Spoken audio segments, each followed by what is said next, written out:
Hey guys, so I'm gonna show you how the new shop truck that I bought probably like 2 weeks ago. It's a 1999 Silverado.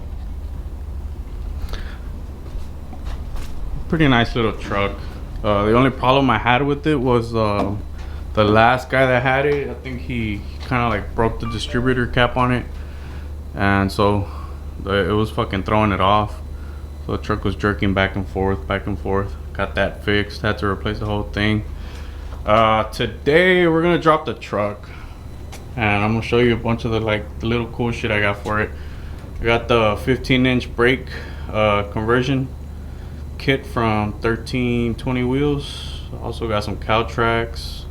Got the rest of the brakes, the calipers, the banjo bolts, and the rotors. But we're not gonna do the 15-inch conversion today. I'll do it whenever I do the posi unit on the differential. Today we're just gonna drop it. I'm gonna show you guys the drop kit, everything. It's gonna be the Inez. I think it's a 4.6 or a 5.7 kit, I forgot. And if we have time, I might take off the bed and change the fuel pump.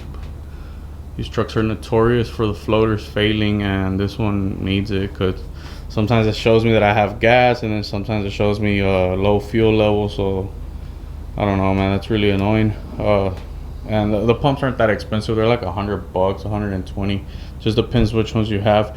Some have one connector, and then some have two connectors, the little electrical thing. So we'll find out which one this one has. But yeah, I'm gonna jack up the truck, start taking it apart, and then show you guys the rest of the drop kit. All right, so I got the front kind of halfway taken apart. Ball joints are fucking worn out, man. This one's alright, but nah, not really. Looks like the only maintenance they did to it was change the stabilizer links and inner and outer tie rods. They're not that bad. I actually bought some new ones, but I'll just not even put them on. Another problem I found was the hub. It's completely missing the back part of it that seals it, and so yeah, like all the dirt and all that shit's getting in there. So I give that hub, I don't know, maybe to the rest of the end of the year, and it's gonna fail. I have to get a new one.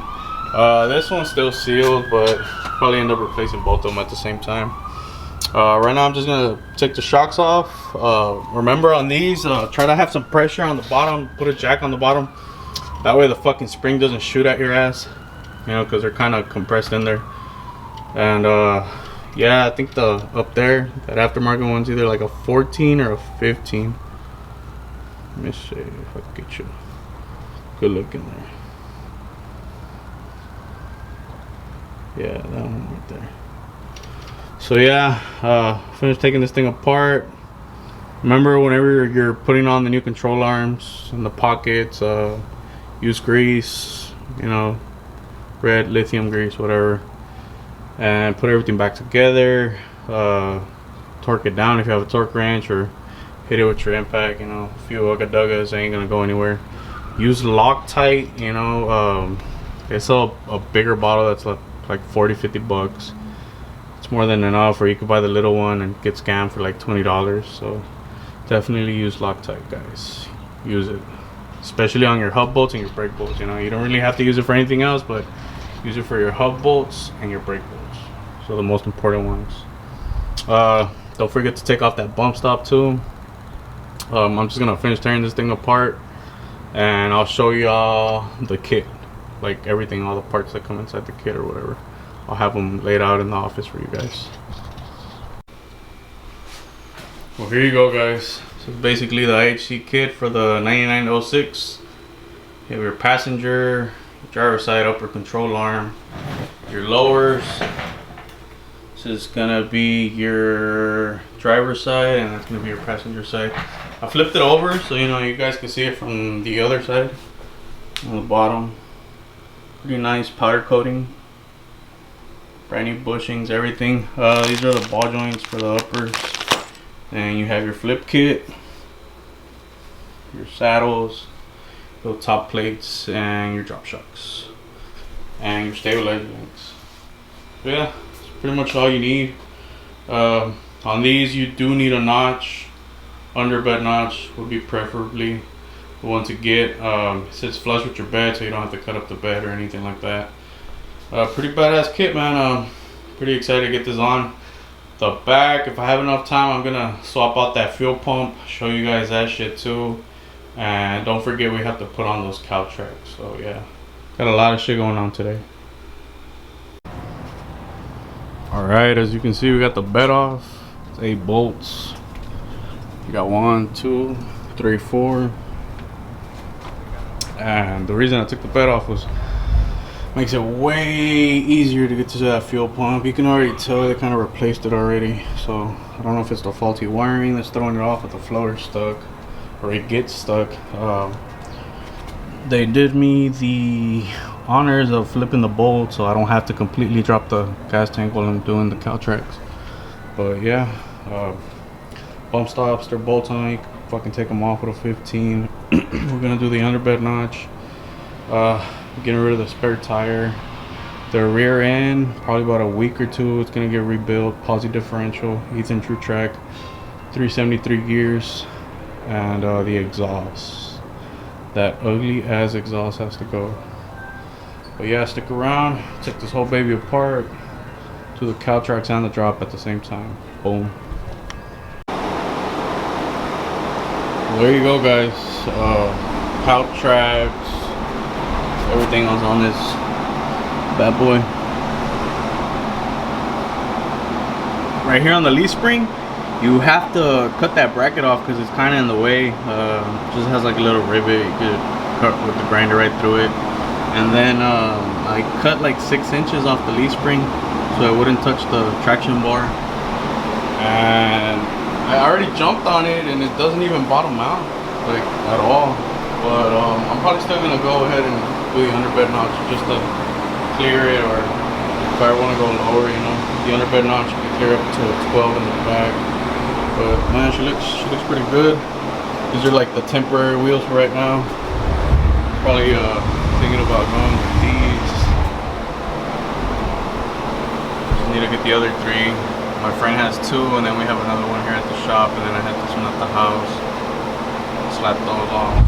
Really nice tires. These rear tires, man, they're all bald and shit. Look at this one. This one's probably in the front and they just threw it in the back. But yeah, we're gonna do the fuel pump tomorrow. You can see the little crimps right there. I think they already fucked with it already, or maybe they didn't do it right, I'm not sure. But before buying it, I'm probably gonna look into just doing the, what is it, this other fuel pump for like flex fuel, and then just run new lines, or just see if I can modify the new one and put the little pump in there, just run new lines. While I'm at it, while I have the bed off, you know, because taking the bed's fucking pain in the ass. This one had like shims here, I guess to like level the bed. Had the shim there, shim over here, shim over here. That's the bed right there. Usually whenever you do the underbed notch, you trim this whole piece right here off, and then it hits the differential. So yeah, hopefully like next week or in like 2 weeks, I'm gonna order the new unit for the differential, get some new seals, a new bearing kit, everything new. Drive shaft, just ride it till it pops, and then I'll start working on the swap. I got a full Forge 5.3 at the house. That was from my other truck from the 2010, and then I have the turbo from my new truck, and I'm probably just gonna slap all that shit together. And then the last thing would be the paint. I mean, look at this shit, man. Fucking horrible. Fucking, I didn't even take care of this truck. It just fucking beat the shit out of it. But she's in good hands now, man.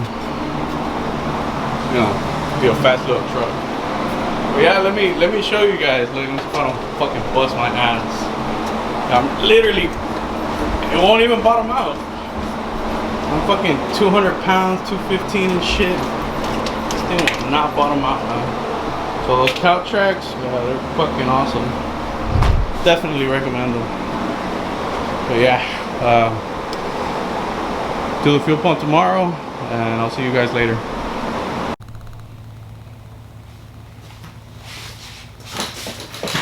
this is day 3 of dropping the truck.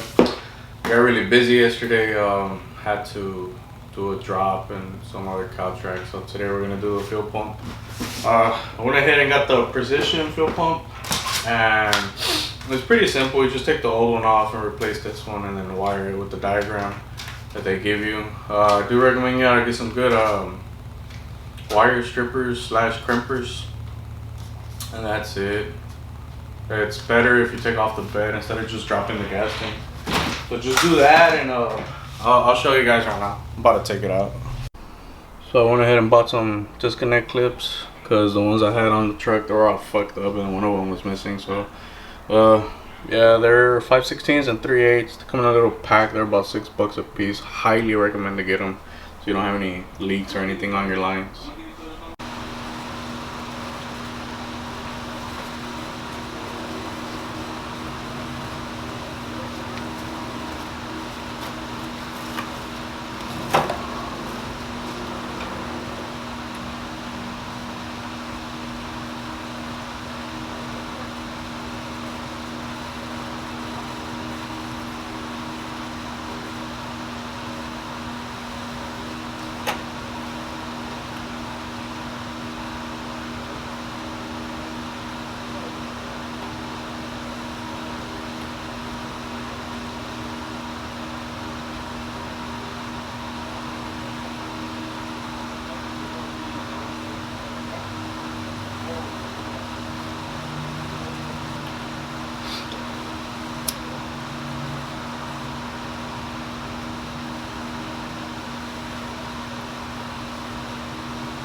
That's it, pretty straightforward wiring diagram. So on this one, the black goes to the black, purple to the purple, and then there's one that they say it's blue, but it doesn't really look that blue. So I think it's that blue one to the gray one, and then on this one it's that black and orange to the black and orange. And then I'm just gonna get some electrical tape, make it look nice, hook it up, hide it, and throw the bed back on, and that's it, man. Truck is done. Just don't forget to disconnect the negative terminal on the battery, but that's about it. Pretty simple, straightforward. Precision, they said it was lifetime warranty. Part number is A325.